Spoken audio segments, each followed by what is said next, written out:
गांव भोलापुर में एक आदमी रहता था, नाम था राजू।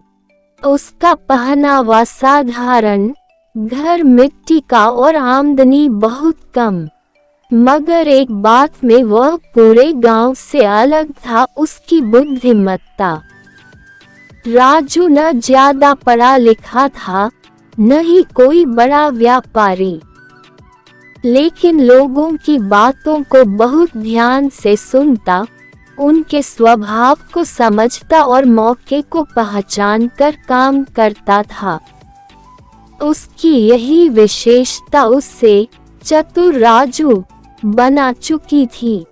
गांव में एक बार बहुत बड़ा अकाल पड़ा। खेत सूखे, कुएं खाली और अनाज का दाम आसमान छूने लगा। सब लोग परेशान थे। उसी समय राजू ने अपने पुराने खजूर के पेड़ों से गुड़ बनाकर पास के कस्बे में बेचना शुरू किया।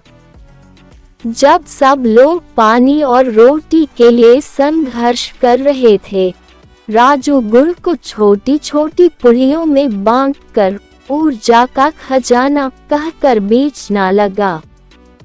उसका माल हाथों हाथ बिकने लगा।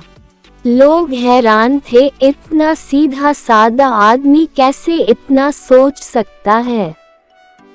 कुछ महीनों में अकाल खत्म हुआ और लोग फिर खेती में लग गए। लेकिन राजू ने खेती नहीं की। उसने अपने सारे पैसे से गांव के पास की एक पुरानी हवेली खरीद ली, जिसे लोग भूतिया मानते थे। सब ने उसे पागल कहा, मगर राजू ने उस हवेली की सफाई की, उसमें 2 कमरे ठीक करवाए और एक छोटी सी दुकान खोली, राजू की मदद केंद्र। ये दुकान अनोखी थी। यहाँ कोई भी आकर अपनी समस्या बता सकता था, चाहे वो पैसों की हो, पढ़ाई की या नौकरी की। राजू ध्यान से सुनता, फिर सोचता और फिर ऐसा हल बताता जो सस्ता, सरल और असरदार हो।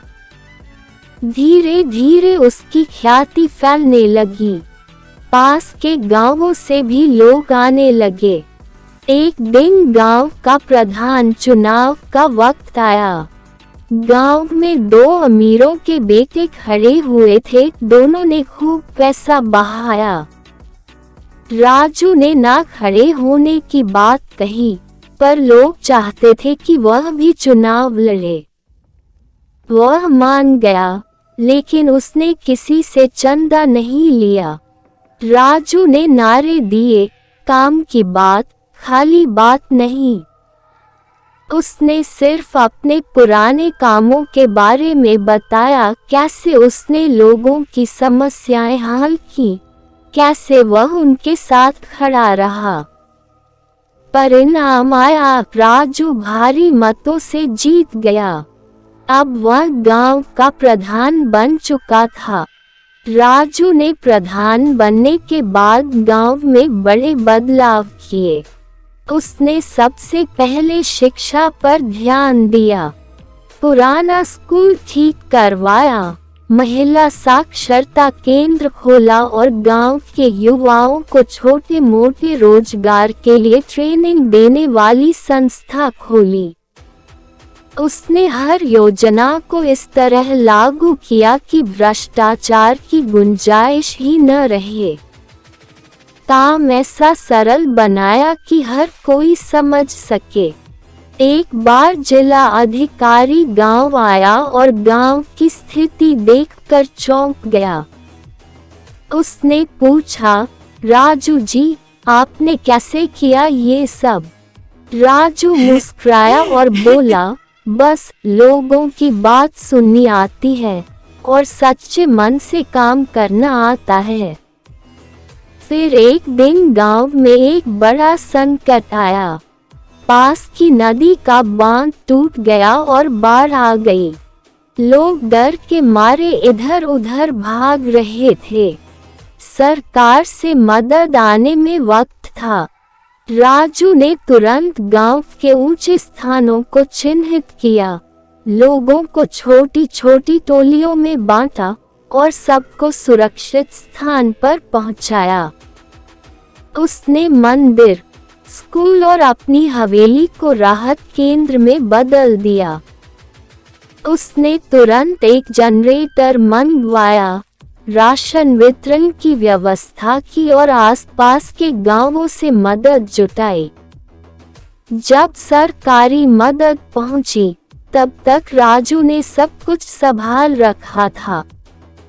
राजू को कई पुरस्कार मिले, सर्वश्रेष्ठ प्रधान, जन सेवक सम्मान और न जाने क्या क्या। मगर उसने कभी इन पुरस्कारों को अपने घर की दीवार पर नहीं टांगा। वह कहता, इनसे पेट नहीं भरता, पर लोगों की मदद से आत्मा जरूर तृप्त होती है। राजू की कहानी अब किताबों में पढ़ाई जाने लगी। कई लोग उससे मिलने आते, सीखने आते। राजू की चतुराई कोई जादू नहीं थी। वह दिखावटी नहीं था, न ही चालबाज। उसकी चतुराई थी सुनना, समझना, सही समय पर सही निर्णय लेना और सच्चे मन से काम करना। वह जानता था कब चुप रहना है, कब बोलना है, कब आगे बढ़ना है और कब रुकना है। यही असली चतुराई है। राजू की कहानी हमें ये सिखाती है कि चतुराई का मतलब सिर्फ चालाकी नहीं होता। एक चतुर इंसान वह है जो दूसरों के लिए सोचता है, आगे की योजना बनाता है और बिना शोर किए अपने काम से दुनिया बदल देता है। जो दिखता है वह जरूरी नहीं कि असली हो, और जो असली है उसे दिखावे की जरूरत नहीं। राजू आज भी उसी मिट्टी के घर में रहता है, पर उसकी सोच ने गांव को ही नहीं, सोचने के तरीके को भी बदल दिया।